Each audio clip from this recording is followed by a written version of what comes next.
Good morning, beloveds. It's a little bit chilly this morning. We had some very early in the year very warm days, and then the weather went normal, and so it's been a little cool. But I think it's normal. But because it got so warm so early, we're all like, oh, I'm enjoying it though. All right, it is March 28th, and we have 2 days where we have the same author. Our author is going to be Elizabeth Sand Turner, and this is from Your Hope of Glory from 1959, from Unity. We're going to do Beatitudes 1 and Beatitudes 2. So Beatitudes 2 will be tomorrow. They will be March 29th. All right, let's get on with the Beatitudes. Blessed are the poor in spirit, for theirs is the kingdom of heaven. The poor in spirit are people who relinquish their human concepts that they may learn from God. The intellect of humankind is marvelous indeed. Yet, if we were to attain divine wisdom, we must be humble, poor in spirit, towards God, and willing and eager to hear God's words and follow them. Blessed are those who mourn, for they shall be comforted. Trials and tribulation cause us to mourn. Yet it is true that people's extremity is God's opportunity. And when woes beset us, we turn to God and receive comfort. Sorry, I don't know what's going on there. Blessed are the meek, for they shall inherit the earth. Meekness, spiritually considered, is an attitude of receptivity to the divine will. Meekness is a willingness to surrender to God and a confidence that God's way is the better way. When the Christ expresses through us, we have power over external conditions. The earth. Blessed are those who hunger and thirst for righteousness, for they shall be satisfied. Righteousness is the right or spiritual use of mental, physical, and spiritual faculties, which are manifested as right action. When our desire to express the Christ is more powerful than our desire for personal gain or for personal power, we are hungering and thirsting after righteousness. Blessed are the merciful, for they shall obtain mercy. The merciful are those who are kind in thought and in deed. On occasion, we may feel impelled to help someone, but we do it reluctantly. Such acts fall short of true mercy because thought and deed are at variance. We are only merciful when we realize that we are all children, siblings. The word is siblings. That we are siblings, and that the good of one is the good of all, and act accordingly. All right. Not to get too political. That's all. You should always be terrified when somebody says that. But one of the things, there's been a lot of fights over putting the 10 Commandments in various public spaces, government spaces, courthouses. And yet there's been this argument, which I kind of support. It's like, why are we putting the 10 Commandments, which are a religious document, in a state building? Okay? Because the 10 Commandments come from the Jewish Testament. Why are we not putting the Beatitudes, which are from Jesus the Christ, and they're proclaiming to be Christians, right? Why are we not putting the Beatitudes? Because the Beatitudes talk about mercy. They talk about mercy.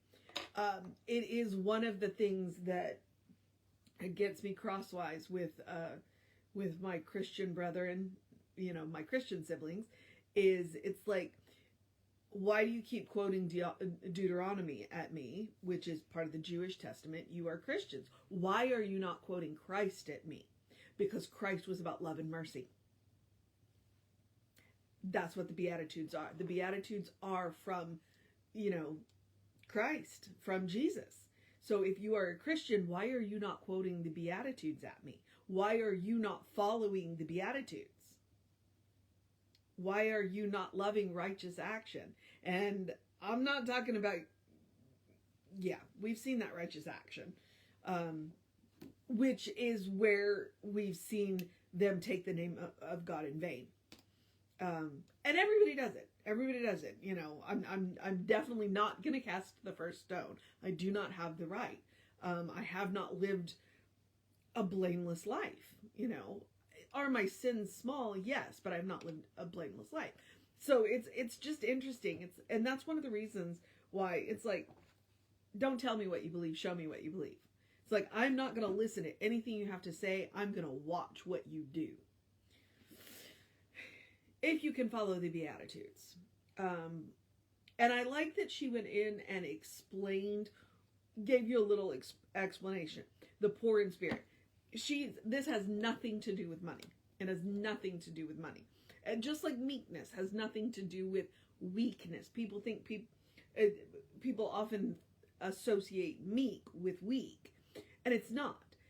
One of the best things that I ever had Reverend Jesse explain, he's helped me turn a number of words around, because you know about trigger words. Well, I have some. Fortunately for me, God is not a trigger word for me, but there are words that have been in the past. Well, meek is one of those words that if you think meek, you think weak, and meek doesn't mean that. What he explained is meek means teachable. And that's exactly what she said. Receptive, teachable. It's people who are willing to listen to both sides and make up their own mind. And it's extraordinarily important. Blessed are those who mourn. It's not that God wants us to mourn, but we are having a human experience. Things are going to happen. We are going to mourn. That is a reminder that when we mourn, we are never by ourselves. We are never. Ideally, you will have a community to surround you if you are mourning. But if you don't, then the one thing you know is that the divine will be with you when you mourn. That you are never abandoned in your mourning by spirit. Blessed are those who hunger and thirst for righteousness. And my favorite sentence is, when our desire to express the Christ is more powerful than our desire for personal gain or personal power. And that's it. And it's been attributed to a whole lot of people. I've seen it attributed to Martin Luther King, to John Lennon, and a few other people. When the love of people outweighs the love of power, then we will have peace. So, yeah. And blessed are the merciful, for they shall obtain mercy, which is where I started this kind of rant. This little rant on the Beatitudes. Because that's that thing. In a court of law, ideally, people need to be held accountable. But if we can do it with mercy, that would be ideal. And don't get me started on the prison system, because I won't stop. It should be for reformation, not for punishment. And that's mercy. But that's a different issue. So, if you're gonna put a religious doctrine in a courthouse, I would rather it be the Beatitudes. I would prefer not to have any religious doctrine in the courthouses, because the Christianity isn't the only religion. So, by far, by the numbers, it's not even the most popular. So we just live in we live in a bit of a snow globe, you know, an echo chamber where, you know, what we see. And I think that I love living in a very international city. I love living in a very international city where I cross paths with different faiths every day. I appreciate that. It gives this city a flavor that is amazing, and I like it. So that's why I'm not a big fan of putting religious, because you can't put all of the religions, so you shouldn't put any of them. But if I was going to have to choose, I would choose the Beatitudes over the Ten Commandments. All right. Mostly because we've proven that even in, you know, our understanding of the Ten Commandments is a bit lacking anyway. All right. Okay, my glasses are on the floor. I'm going to try not to step on it. But I am going to wrap this up.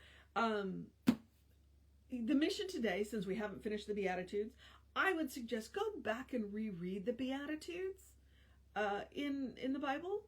Read them in context, which, if I was Reverend Arthur, I could tell you where they were in context, and I can't. So I'm going to have to look that up and hopefully tell you tomorrow. But if I had my phone, I could Google it for you real fast, but it's on the charger. So that's the mission. Go back and read the Beatitudes. Read them in context. See what Jesus was actually talking about when he was talking about the Beatitudes. See what that lesson was. Jesus came to teach about love. That's what the Beatitudes are. All right, beloved, that is the mission today. The other mission is the same mission I give you every day, which is the mission of, it is the spiritual practice of self-care, which I like to say as do something loving for yourself, do something kind for yourself, do something compassionate for yourself. Be it one thing, be it three things, be it all the things. In the end, that's the goal, that everything you do for yourself and others be loving and kind. We're talking about the Beatitudes today, loving and kind. Merciful. Be merciful with yourself. You deserve your own love. You deserve your own kindness. You deserve your own compassion. All right. Little housekeeping. We are Creative Life Spiritual Center, Creative Life Spark. I'm the running Rev Ryan on the social medias that I am on. One of the easiest ways you can support us is by liking, following, subscribing, and sharing. That bumps us in the algorithms. So thank you very much. What was I? And then there was email info@creativelife.org. That will get you on the constant contact if you want to know what's going on with the center. You get one email a week because it's a real person doing it, and he's not got time for more than that. All right. Oh, just snuggle down and make yourself comfortable. Cat on a hot pad. All right. Yeah. All right. I'm at the part where I'm going to encourage you to have a great day, a wondrous day, a fantastic day, a magical day, an enchanted day, a wonderful day, an awesome day, an amazing day, a meek day, a righteous day, a right action day, a get right with your divine self day, a enjoy the cool weather while we've got it day, a good day, and if that is too much pressure, simply have a day. You are enough just as you are.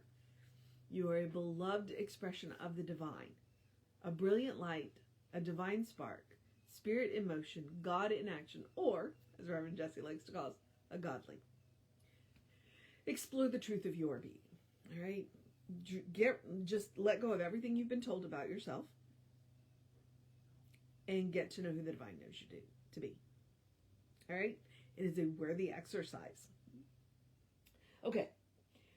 Ooh, and I don't know what I was about to say, so I'm going to remind you, Reverend David will be on around 5 p.m. with you. I will be back with you around 9 a.m. tomorrow. Take care of yourself. Know that you are loved, and I will see you next time.